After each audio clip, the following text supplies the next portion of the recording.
سبحان اللہ و بحمدہ سبحان اللہ العظیم استغفر اللہ ربی من کل ذنب واتوب الیہ۔ حاضرین کرام، قرآن مجید فرقان حمید کے 19ویں پارے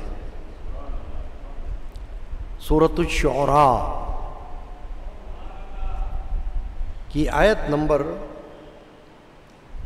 224، 225، 226 اور 227 کا ایک مختصر حصہ اس فقیر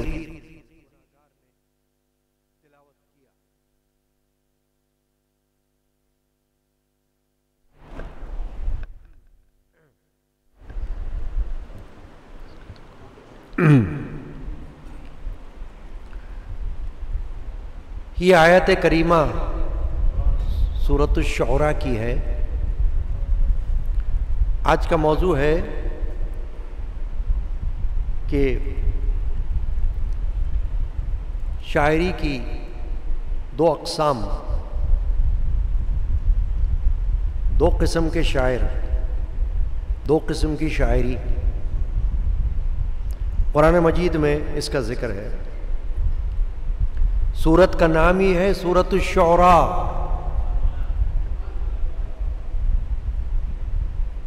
شاعر کی جمع ہے شعراء۔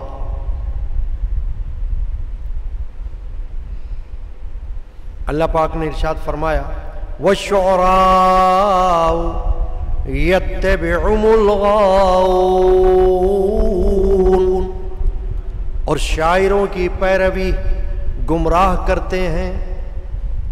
أَلَمْ تَرَ أَنَّهُمْ فِي كُلِّ وَادٍ يَهِيمُونَ، کیا تم نے نہ دیکھا کہ وہ ہر نالے میں سرگرداں پھرتے ہیں۔ وَأَنَّهُمْ يَقُولُونَ مَا لَا يَفْعَلُونَ، اور وہ کہتے ہیں جو نہیں کرتے۔ إِلَّا الَّذِينَ آمَنُوا وَعَمِلُوا الصَّالِحَاتِ وَذَكَرُوا اللَّهَ كَثِيرًا وَانتَصَرُوا مِن بَعْدِ مَا ظُلِمُوا، مگر وہ جو ایمان لائے اور اچھے کام کیے اور بکثرت اللہ کی یاد کی اور بدلہ لیا بعد اس کے کہ ان پر ظلم ہوا۔ تو اس میں دو اقسام شاعروں کی اللہ نے بیان فرما دی، ایک شاعری بری، ایک شاعری اچھی۔ تو گویا کہ موضوع یہ ہوا کہ جائز اور ناجائز شاعری، جائز اور ناجائز شاعری، یعنی نہ تو کوئی انسان ہر شاعری کو جائز کہہ سکتا ہے اور نہ ہر شاعری کو ناجائز کہہ سکتا ہے، فرق کرنا ہوگا۔ شعر ایسا کلام، ایسے الفاظ جو نظم کے ساتھ ہوں۔ ایک ہوتا ہے نثر، جیسے اب تقریر ہو رہی ہے، یہ نثر ہے۔ ایک ہوتی نظم، پوئٹری، شاعری، وہ منظوم ہوتی۔ تو شاعری سے مراد وہ الفاظ ہیں جو قافیہ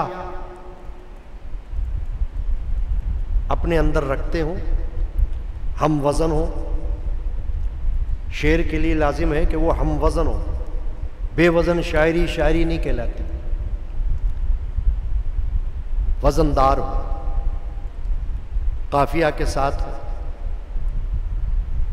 اور مسجع مقفع، یعنی ترتیب ہو، پتہ چلے کہ شاعری ہے۔ اب اللہ نے یہاں پر پہلے ناجائز شاعری کا ذکر کیا ہے، بری شاعری اور برے شاعر۔ اب شاعری تو شاعری ہے، کوئی کسی طرح بھی کر لیتا ہے۔ اشعار لکھنا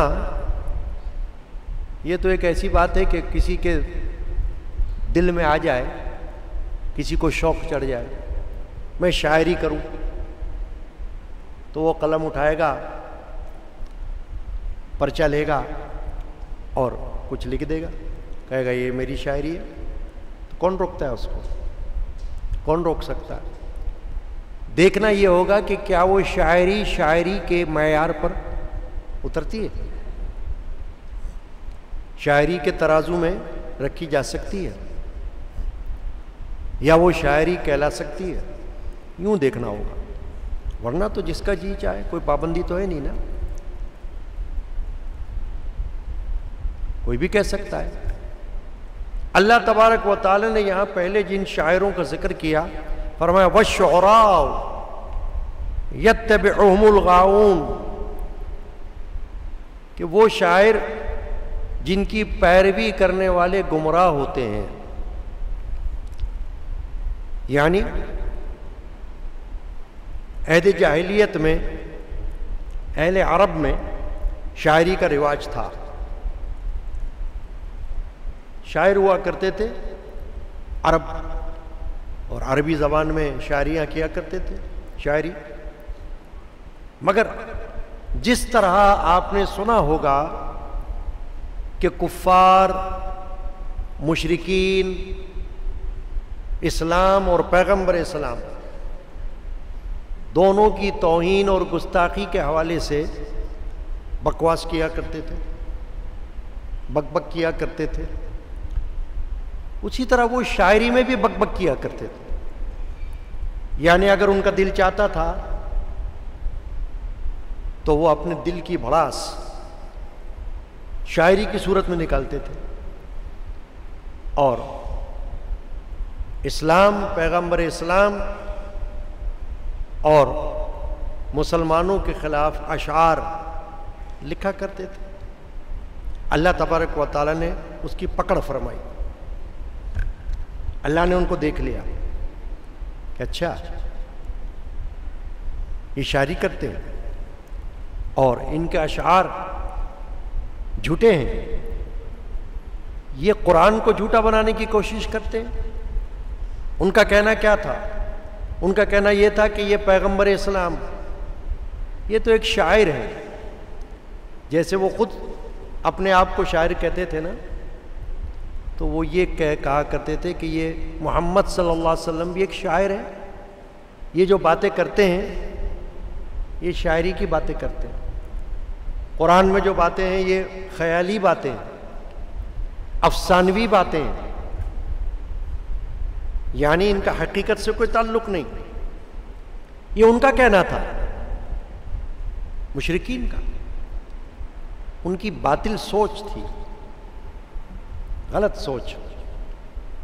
تو وہ اپنی شاعری میں یہ کہا کرتے تھے، کبھی نبی اکرم صلی اللہ علیہ وسلم کو جادوگر کہہ دیا، کبھی ان کو نجومی کہہ دیا، کبھی ان کو شاعر کہہ دیا، یوں وہ کہا کرتے تھے۔ اللہ نے ان کا تعاقب کیا، ان کا پیچھا کیا اس طرح کہ یہ آیت نازل فرمائی کہ شعراء جو عہد جاہلیت کے مخالف اسلام شعراء ہیں وہ تو فالتو شعراء ہیں، بکواس شعراء ہیں، ان کی شاعری بھی بکواس ہے۔ وہ اللہ کے کلام کو شاعری گردانتے ہیں، محمد رسول اللہ صلی اللہ علیہ وسلم کو شاعر کہتے ہیں، یعنی اللہ کے کلام کو اللہ کا نہیں مانتے، یہ سمجھتے ہیں کہ محمد صلی اللہ علیہ وسلم نے اپنے ہاتھوں سے کچھ لکھ دیا یا اپنی زبان اقدس سے کچھ کہہ دیا۔ نہیں، رد کیا اللہ نے ان کا، تردید فرمائی کہ جیسے یہ شاعر ہیں ویسے ان کے پیروکار بھی ہیں۔ جیسے آپ نے دیکھا ہوگا نا، کبھی شاعری ہوتی ہے تو لوگ کہتے ہیں واہ واہ واہ واہ واہ واہ واہ واہ واہ واہ واہ واہ، مکرر مکرر مکرر، سنا ہے نا آپ نے کیا ہوتا ہے؟ یعنی حامی لوگ کہ کہتے ہیں دوبارہ دوبارہ، ارشاد ارشاد۔ تو پیروکار بھی شاعروں کے ہوتے ہیں۔ اللہ نے فرمایا وَالشُّعَرَاءُ يَتَّبِعُهُمُ الْغَاوُونَ، ایسے جو شاعر ہیں جو خلاف اسلام شاعری کرتے ہیں ان کے تو پیروکار بھی گمراہ ہیں، وہ شاعر بھی گمراہ ہیں اور ان کے فالوورز بھی گمراہ ہیں، پیروکار ان کے۔ تو یہ آیت جو ہے کفار شعراء کے حق میں نازل ہوئی کہ شعراء کی پیروی گمراہ لوگ کیا کرتے ہیں، کیونکہ یہ کفار جو تھے، جو میں نے ابھی عرض کیا، نبی اکرم صلی اللہ علیہ وسلم کی حجب میں شعر کہتے تھے، جس کو کہتے ہیں توہین میں، بلاسفیمی۔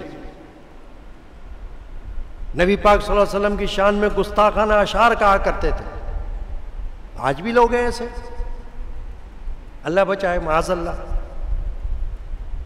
کوئی نثر میں گستاخی کرتے ہیں تو کوئی نظم میں گستاخی کرتے ہیں، تو ایسے لوگ تو ہیں۔ تو اللہ تبارک و تعالی جل شانہ امن والو نے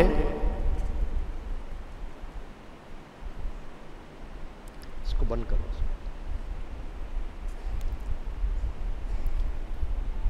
ذرا غور کر لیجئے آپ تاکہ سمجھتے جائیے۔ یہ ہم علم کے اصول کے لیے اس وقت بیٹھے ہوئے ہیں، جمعے کی نماز سے پہلے، خطبہ سے پہلے۔ تو یہاں جو ذکر ہے شعراء کا، وہ کون سے شعراء؟ کفار، مشرکین، جن کا کام خالی یہ تھا کہ گستاخانہ شاعری کرے۔ اب جیسے بعض شعراء وہ ہوتے ہیں ہر دور میں جو بے مقصد شاعری کرتے ہیں نا، کوئی مقصد تو ہوتا نہیں ان کا، تخیل، تصور، یعنی اپنے خیالات کی بنا پر وہ شاعری کرتے ہیں، عمل سے ان کا لینا دینا کچھ ہوتا نہیں شاعروں کا، کیونکہ وہ کہتے ہیں ہم تو شاعر ہیں، ہم نے تو شاعری کی ہے صرف، اور کیا کیا، ہمارا تو کام ہی یہی ہے، یہ ہمارا روزگار ہے، ہم نے لکھ دیا جو لکھ دیا، عمل سے ہمارا کیا تعلق۔ تو جو کفار شعراء تھے ان کا ایک خاص مقصد کیا تھا کہ اسلام کی توہین کریں اشعار کے ذریعے، پیغمبر اسلام کی توہین کریں اشعار کے ذریعے، مسلمانوں کی توہین کریں اشعار کے ذریعے۔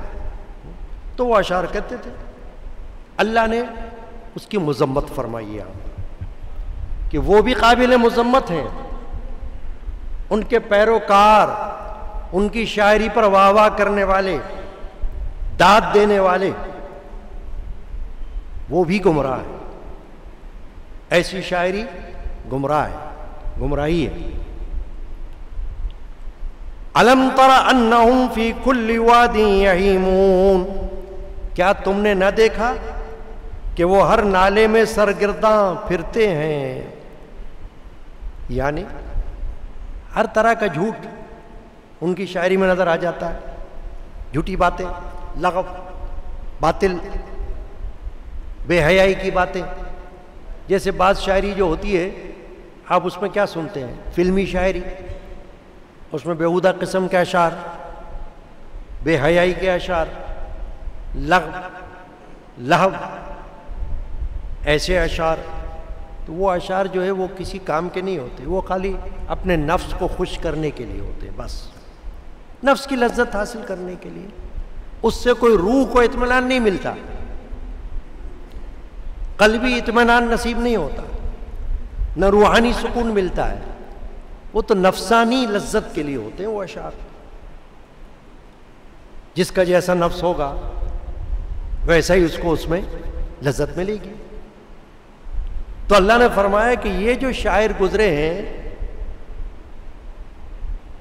مشرکین اور کفار، جو اسلام کی مذمت میں اشعار کہتے تھے، یہ تو فرمایا کہ یہ سرگرداں پھرتے ہیں، آوارہ پھرتے ہیں، ان کا کام ہی یہی ہے کہ قلم اٹھایا شعر کہہ دیا، دل سے کوئی بات نکلی زبان پر آئی، زبان سے باہر آ گئی، بس یہ کرتے رہتے ہیں، ان کا کام یہ اللہ نے فرمایا۔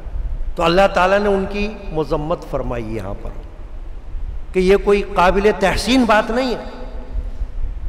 تو جب کوئی آپ کو یہ کہے کہ کیا اسلام میں شاعری جائز ہے یا ناجائز؟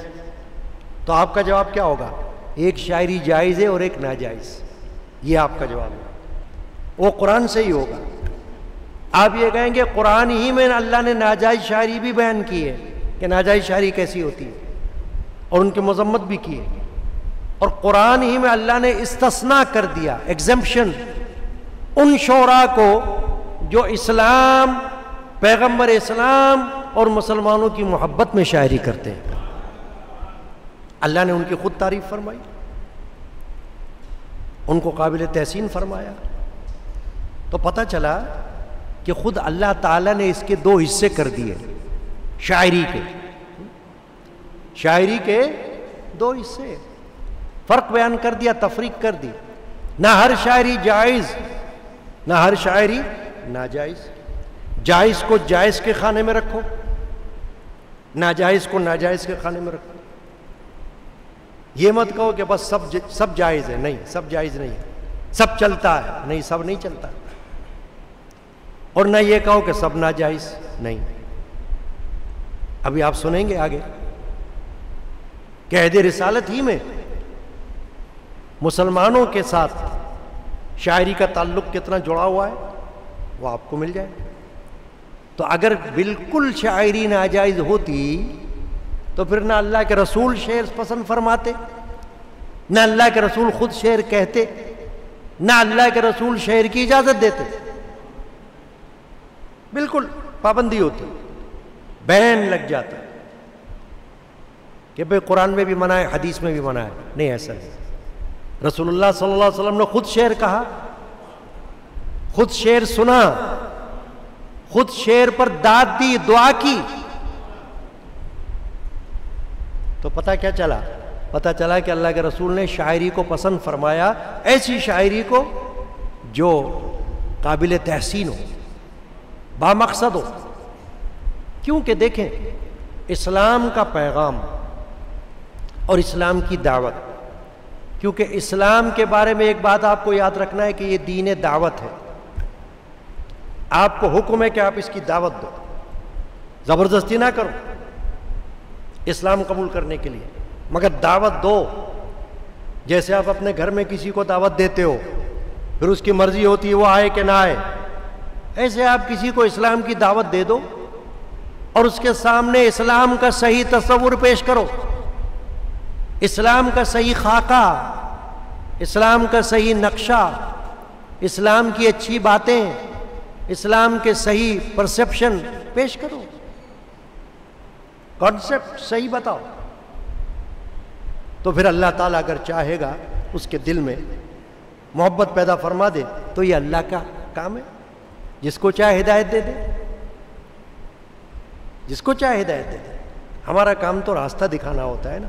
تو میں یہ عرض کر رہا ہوں کہ شاعری میں بامقصد شاعری یہ ایسا ہے جیسے دین کی دعوت دینا، اسلام کے حقانیت، اسلام کی نورانیت، اس کے بارے میں لوگوں کو آگاہ کرنا، تو اس کی اجازت ہے، اور اس پر کوئی پابندی نہیں کہ آپ ایسی شاعری کرو، کیونکہ تقریر میں بھی پیغام ہوتا ہے نا،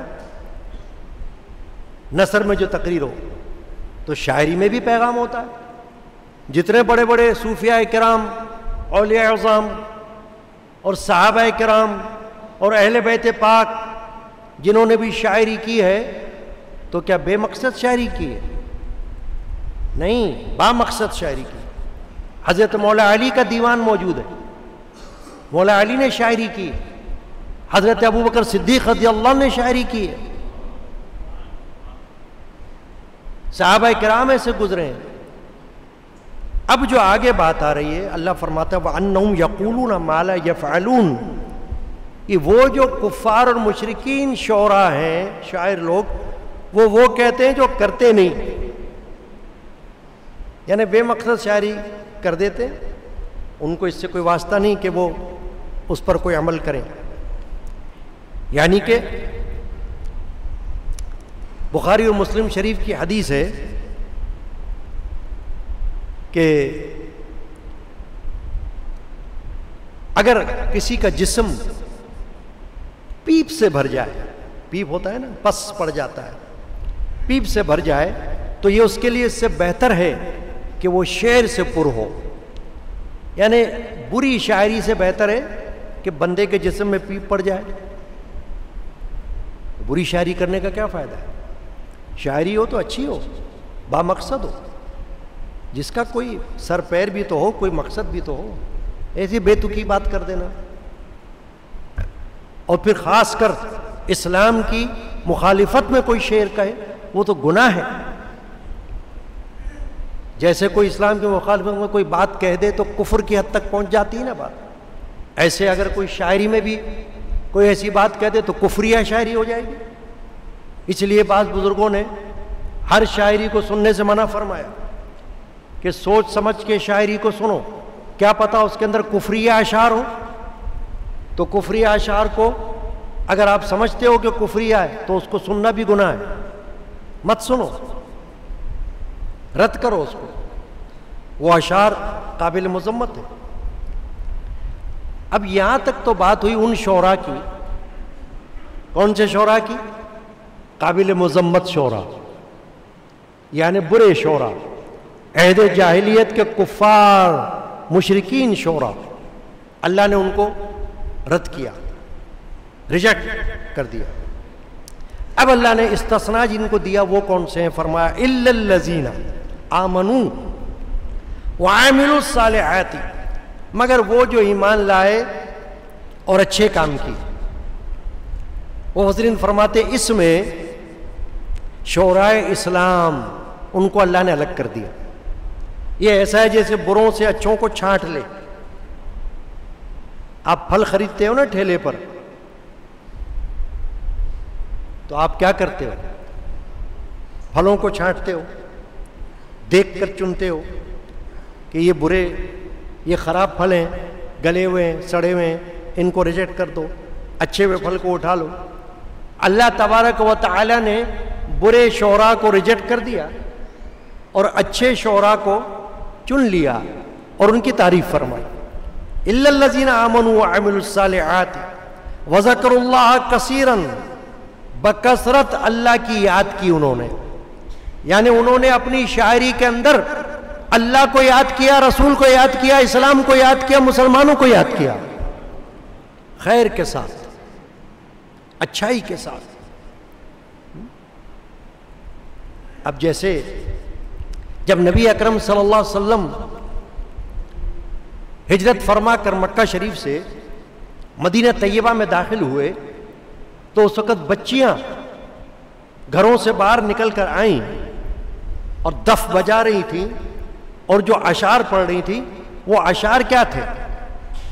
برے تھے؟ نہیں، وہ تو تعریف میں تھے حضور اکرم علیہ السلام کی۔ کیا پڑھ رہی تھی وہ؟ طلع البدر علینا من ثنیات الوداع وجب الشکر علینا مدعا للہ داعی۔ اب اللہ کے رسول سن رہے تھے نا، تو اللہ کے رسول نے یہ تو نہیں کہا چپ خاموش ہو جاؤ، نہیں، کیوں؟ کہ اچھا شعر تھا، اچھے اشعار تھے۔ کیا کہہ رہی تھی وہ؟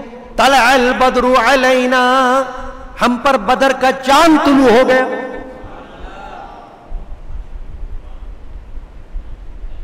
من ثنیات الوداع، وداع کی گھاٹیوں میں سے ہم پر چاند نکل آیا ہے۔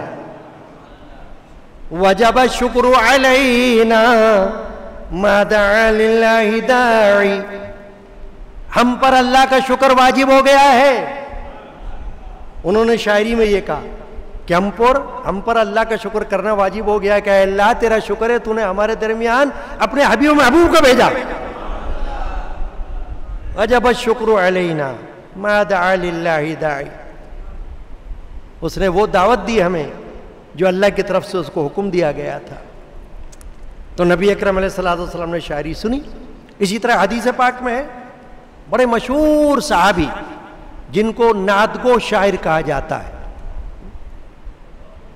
شاعر رسول کہا جاتا ہے، حضرت حسان بن ثابت رضی اللہ تعالی عنہ۔ بخاری شریف کی حدیث گواہ ہے کہ ان کے لیے رسول اکرم صلی اللہ علیہ وسلم خود مسجد نبوی میں منبر شریف رکھواتے تھے کہ حسان اس پر بیٹھ کر تعریف کرو اللہ کی. تو حضرت حسان کی جو تعریف ہوتی تھی وہ شاعری کی صورت میں ہوتی تھی. وہ شاعر تھے, وہ تقریر نہیں کرتے تھے, وہ تو منظوم شعر کہتے تھے.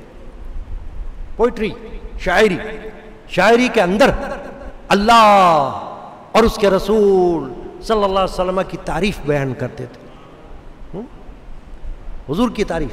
اور پھر کفار کی حجب, کفار کے خلاف شاعری کے الفاظ, یعنی کہ بری شاعری کا جواب اچھی شاعری سے دیتے تھے. اللہ نے اس کی اجازت دی کہ تم جواب دو بری شاعری کا اچھی شاعری کی صورت میں. مارو نہیں, توڑو نہیں ان کو, دلیل سے جواب دو. اگر وہ بری شاعری کر رہے ہیں تو تم اچھی شاعری کرو, تم اپنے دلائل پیش کرو. اچھی شاعری کی صورت میں ان کا منہ توڑ جواب دو. تو کتنے ہی صحابہ گزرے ہیں دین اسلام میں جو شاعر ہوئے. عبداللہ بن رواحہ رضی اللہ تعالیٰ عنہ, حسان بن ثابت, کعب بن مالک, کعب بن زہیر, یہ تو مشہور صحابہ گزرے ہیں. پھر میں نے عرض کیا حضرت مولا علی کرم اللہ وجہ ملک کشا, سیدنا ابوبکر صدیق رضی اللہ تعالی عنہ, ان کی شاعری مشہور ہے. تو بہت سے حضرات اسلام میں, صحابہ میں, اہل بیت پاک میں حضرت مولا علی کے جیسے انہوں نے شاعری کی ہے. وہ شاعری کی ہے جس کو اللہ نے پسند کیا ہے, جس کی اللہ نے اجازت دی ہے کہ یہ شاعری درست ہے. آج تک وہ شاعری چلی آ رہی ہے. آپ دیکھیں بڑے بڑے علماء, محدثین, بڑے بڑے صوفیاء, اولیاء اللہ, وہ گزرے جنہوں نے عربی میں شاعری کی, فارسی میں شاعری کی, اردو میں شاعری کی. وہ موجود ہے صفحہ ہستی پر, صفحات پر وہ شاعری موجود ہے, کتابوں میں چھپی ہوئی ہیں شاعری, ہے کہ نہیں؟ تو شاعری کی صورت میں دین اسلام کی دعوت, شاعری کی صورت میں پیغمبر اسلام کی تعریف, اس کو اللہ پسند فرماتا ہے, اس سے منع نہیں فرماتا.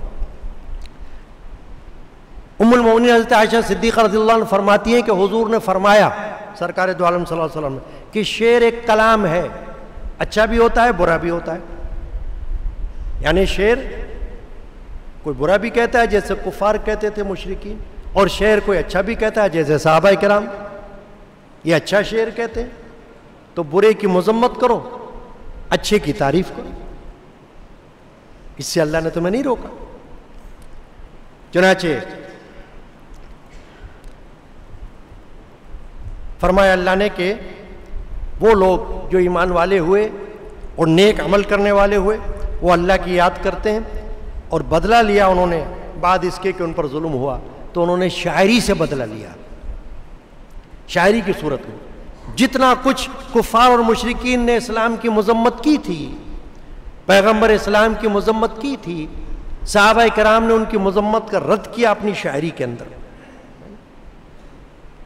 تو وقت اتنا نہیں ہے, میں یہ عرض کر رہا ہوں کہ اچھی شاعری دین اسلام میں پسندیدہ رہی ہے. غزوہ خندق میں رسول اللہ صلی اللہ علیہ وسلم کے لباس پر گرد تھی, غبار تھا, مٹی تھی. آپ مٹی کھود رہے تھے اپنے ہاتھوں سے, دست مبارک سے. غزوہ خندق میں خندق کھود رہے تھے حضور پاک صلی اللہ علیہ وسلم, تو آپ کے زبان پر کچھ اشعار تھے جو مفسرین نے ان آیات کے ضمن میں ان اشعار کو بھی بیان کیا ہے. ایک شعر یہ تھا, واللہ لولا اللہ ما اعتدینا ولا تصدقنا ولا صلینا. اللہ کی قسم, اگر اللہ کی مدد نہ ہوتی, اللہ کی ہدایت نہ ہوتی تو ہم ہدایت نہ پاتے. اگر اللہ تعالیٰ نہ چاہتا تو ہم ہدایت نہ پاتے.